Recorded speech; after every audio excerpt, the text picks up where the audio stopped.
Talk about team performance. It seems struggle for a while. I thought Timmy was Timmy. I never think about him struggling. He's going to make a turnover now and then, or make a mistake now and then, but he's still the base of everything that we do. I thought he was fine. Coach, talk about the effectiveness of DeJuan Blair inside. He really gave you some great minutes. I'm still trying to figure DeJuan Blair out. He's a really good basketball player, and I'm still not sure what I should do with him. So he is basically a heck of a rebounder and has great hands and is a heck of a passer.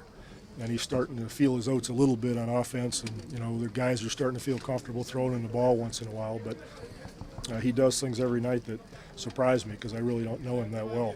But he's been a really fine player, and a good addition for us. Coach, what do you think overall of the team's dynamic? Is the team starting to gel right now a little bit more? Well, it's a week-to-week, month-to-month sort of thing. As I said earlier, we have a long way to go, and we're working at it. Okay. Have a good New Year's, everybody. You too. Tony, are you consciously trying to be more aggressive and looking for your own shot the last But tonight it was different too because it was Reading. They were switching a lot, so had a lot of opportunities, to attack the bigs and try to be aggressive. But overall, yeah, I'm trying to be more aggressive and just try to do what Pop wants. Since I've been with San Antonio, I almost try to do what he wants. So, and Tony, talk about the inside presence today. It really made a difference, like with the hustle plays, hitting the boards. Talk about like how that's really improving. Take advantage of that. They had a lot of smalls, out there. They play small ball, and so we try to take advantage with Timmy. They was try to double team, and so he created a lot of opportunities for us. And also, too, it's funny, like you guys had a small lineup in there a couple of times. At times during the game, put a Richard at 4, and it worked out pretty well for us.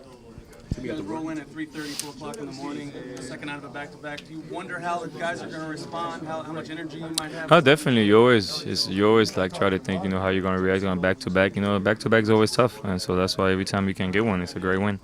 What are the things you think have to be focused on for you guys to make that run once again to the finals? Keep playing together, keep adjusting, and getting some experience. That's all we can do with all the new guys, and I think slowly but surely, we're getting there. Tim being a perennial all-star, and you figure out ways to win even though like your shot isn't falling and things are struggling. So talk about what tonight happened for you to figure out a way to win. Persistence. They played well tonight. Defensively, they were good. David had an excellent game, and my shot wasn't falling, but TP stepped up, Manu stepped up. We had a lot of guys step up and play well, so we got enough done to get the win. You've been the rock of this team, like even through a little bit of struggles this year, but now things are starting to gel. You've been the rock, and everyone's starting to come around. So talk about what other things you have to do to be able to once again make it to the finals or make that run. It's the same thing I've been saying. We just got to continue to play, and we're learning a lot about each other. We add a lot of new guys, and we have to figure out the scheme that's going to work for this team. It might not be what's worked for us in the past. We might need to make a couple adjustments in that respect, and I think we've done that. So we're still learning about each other, and we'll figure out how to get it done. And as I said, these are 2 good wins in a row for us here, and hopefully we can build on that. When you were sitting on the runway in Milwaukee a little too long, did you start to have flashbacks to New Orleans before that? No. You know what? I knew they had to de-ice the plane, and I really wasn't thinking about it. It was going to be an early game, and we knew we had that on our plates, and we were ready for it. Tim, I know you only see him twice a year, but you talk about David Lee, how much he's improved, and would you consider him one of the elite power forwards in the league? Yeah, absolutely. He was great tonight. He was really great tonight. Shot the ball really well. I think he's improved that tremendously, and every year I see him, he gets better. He's a really good kid, and he works really hard and plays really hard. And you gotta love that about a guy.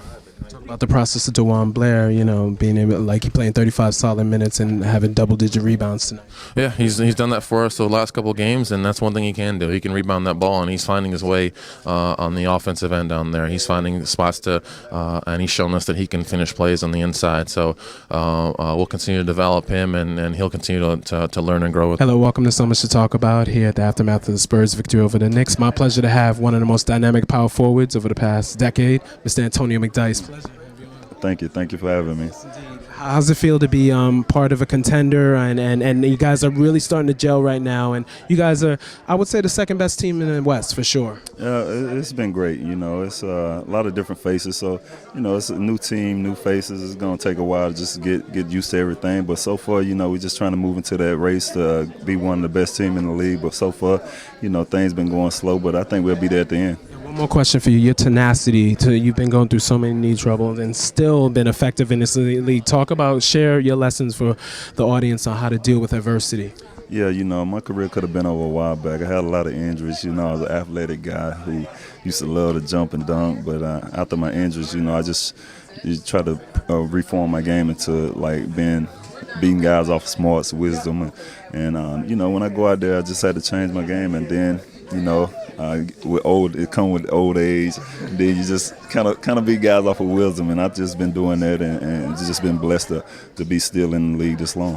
One more question: do you have any of Coach Sanderson's jackets? And did he give you any? Them plaids, I ain't get on them plaids, but it was great times being there. I let them go.